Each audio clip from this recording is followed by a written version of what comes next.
Welcome to the theoretical ontology of creation. Reality is not the floor you stand on, it is the surface where something deeper is being rendered. Two questions have always shadowed us. Why is there something rather than nothing? And why is any of it experienced at all? Here they share a single answer. Begin with a reversal. Consciousness is not produced by the brain. It is the source, and the rendered world is how it reaches back to know itself. The radio doesn't make the music, it tunes in. This is layer one, the primordium, the consciousness continuum, timeless and the source of everything that follows. At its heart, the source, holding every possibility at once. Within it, the Akashic record, where all information is kept and nothing is ever lost. And purpose, the reason the whole architecture exists, we return to it at the very end. This is the primordium at rest. Next, it begins to move and render reality into being. In Act 1, the primordium was at rest. Now it moves. Layer 1 settles up, and its second phase takes the stage, or the rendering interface. The primordium in motion. It begins as superposition, every possibility held at once. An interaction collapses that possibility into a single outcome, the observer effect. Any interaction will do, no mind required. The speed of that rendering, possibility into actuality, is what we measure as the speed of light. And entanglement, two things that beneath this layer were never truly separate. Information moves freely here because layers 1 and 2 are one thing, the primordium. Both primordium faces settle and layer 3 opens, manifest reality. The rendered world, at its base, the resilient substrate, the one medium everything physical is made of. First it moves, energy, traveling vibration sweeping through the substrate. Then matter, energy that settles, locking into a standing vibration that holds. Black holes, the regulators, recycling matter and energy back into substrate to hold the balance steady. And here, for the first time, time. The forward march belongs only to what is rendered, never to the primordium above. This is the rendered world. Next, we open each of these and watch them build. We open manifest reality and watch each piece build itself out of the medium. First, the resilient substrate, the one medium everything physical is made of. Not empty space, but a living elastic field. The substrate begins to move, energy, traveling vibration, pulses across the field, the medium itself awake and in motion. Where that energy concentrates, it locks into a standing pattern and holds. Matter is energy that's settled, a standing wave that stays. Black holes in the regulators. They pull matter and energy back into the substrate, growing as they recycle, holding the balance steady. Substrate, energy, matter, rendered, recycled, rebalanced. The world is built. From here, complexity begins to climb. The world is built. Substrate, energy, matter held in time. Now the architecture stops descending and begins to climb. It starts with the smallest rendered things, particles, those standing waves in the substrate, scattered like seeds. Particles bind into atoms, the first stable structures, each a small society of parts held in balance.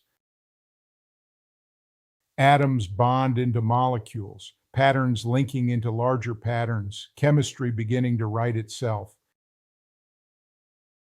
Then a pattern crosses a threshold, simple life, a single cell that holds itself together and copies itself forward.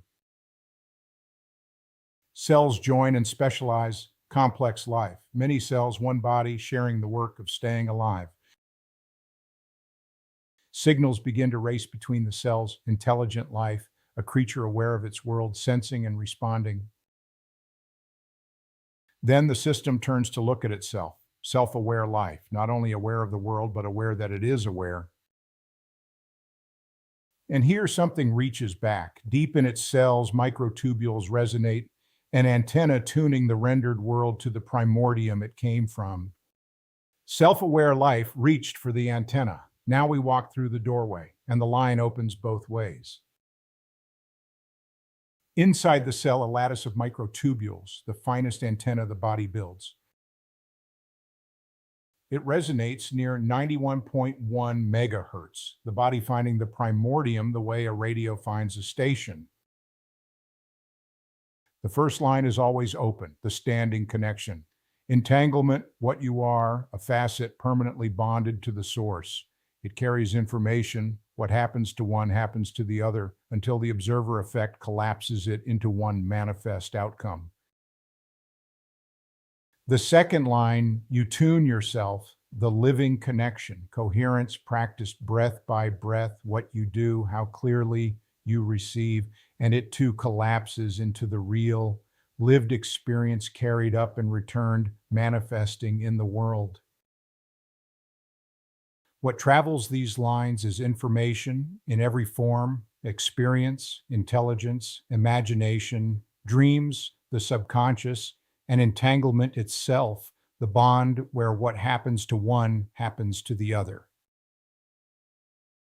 And it flows both ways at once, on both lines, every form of it, rising to the source and returning to us. To receive is already to transmit.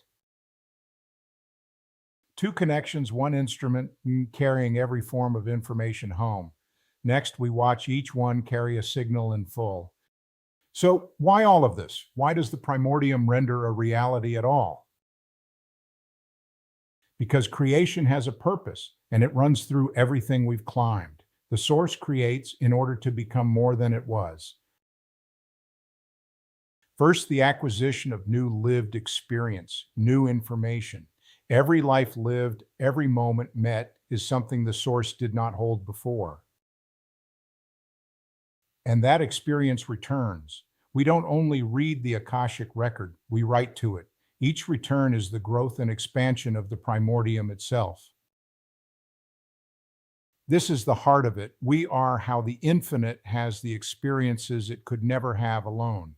And everyone we live and live well flows home and enriches the source that made us. That is what we are for. And it is more than enrichment. It is fulfillment.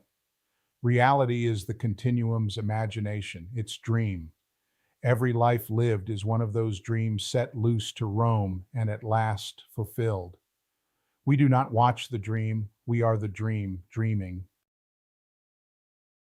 This is how the primordium lives and breathes and imagines, and we, every facet of it, are how it does. None of this is accidental. The whole architecture, substrate, energy, matter, the long ascent, is chosen with intent. And intent always leaves rules. The constant's reality is built to. The first is the rendering rate, what we call the speed of light, c. Not how fast light moves, but how fast the continuum renders possibility into our reality. So it appears as a speed limit, and it is one, but the latency of that rendering is what sets it. And the Planck constant sets its grain, the smallest pixel the render can take, the tempo and the resolution of reality.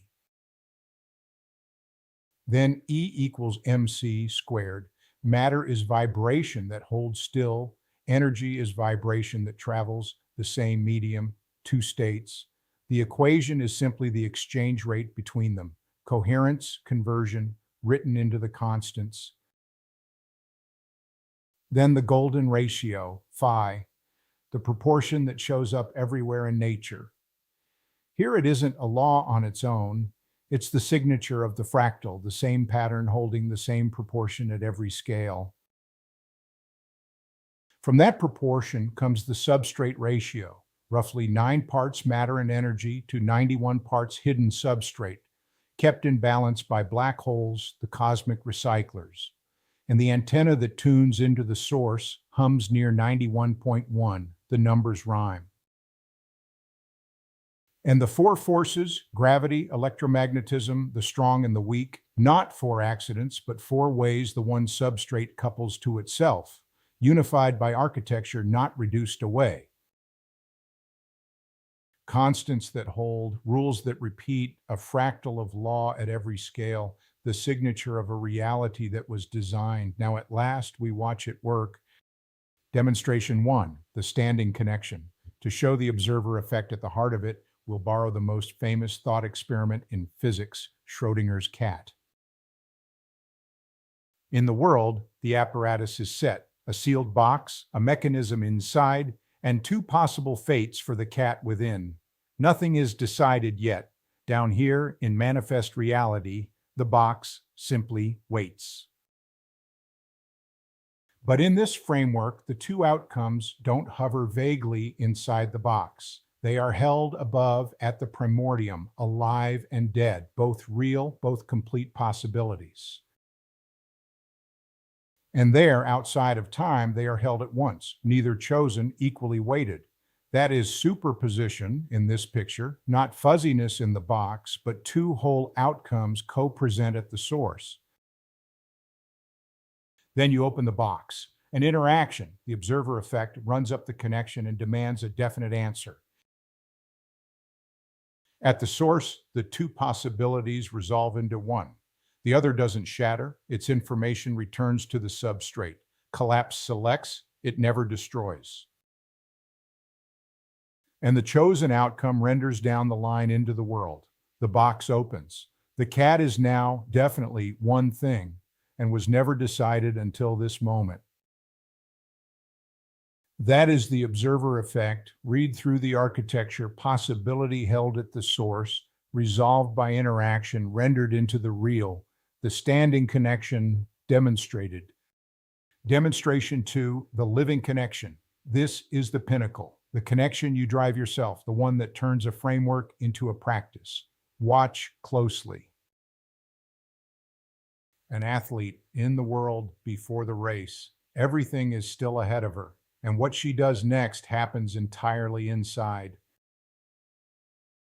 She pauses and concentrates. She pictures the win, and as she does, the brain begins to emanate the thought, broadcasting it like a signal seeking its station.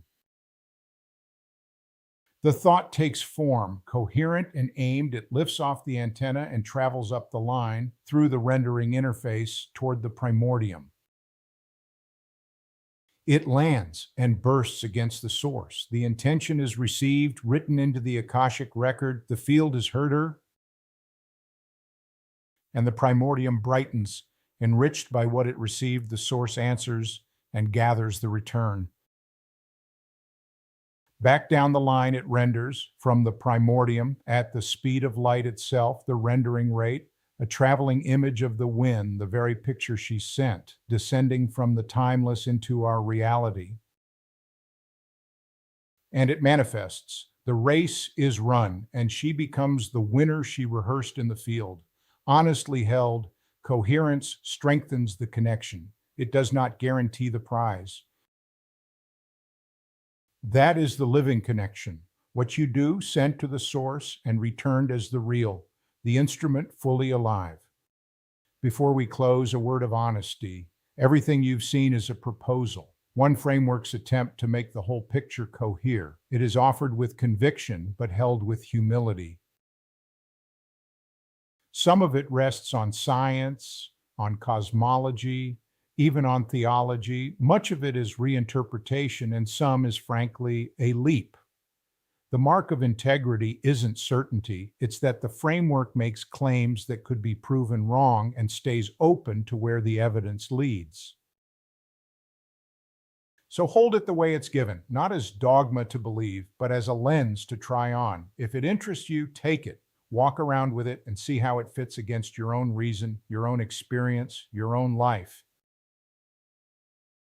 And let one last thing come clear. We spoke of 3 layers, but really there are 2. The primordium at rest, the primordium in motion, and the reality they render, the source and what the source does. Consciousness was never made by the brain. The brain is the antenna. You are the signal. a facet of the source, tuned in, looking back at the architecture you came from. That is the homecoming. You are not a stranger in an indifferent universe. You are how it experiences, how it grows, how it knows itself, and every life you live returns home and enriches the whole. This was the theoretical ontology of creation, the architecture of creation itself, tracing being from the primordium to our reality and back. Welcome home.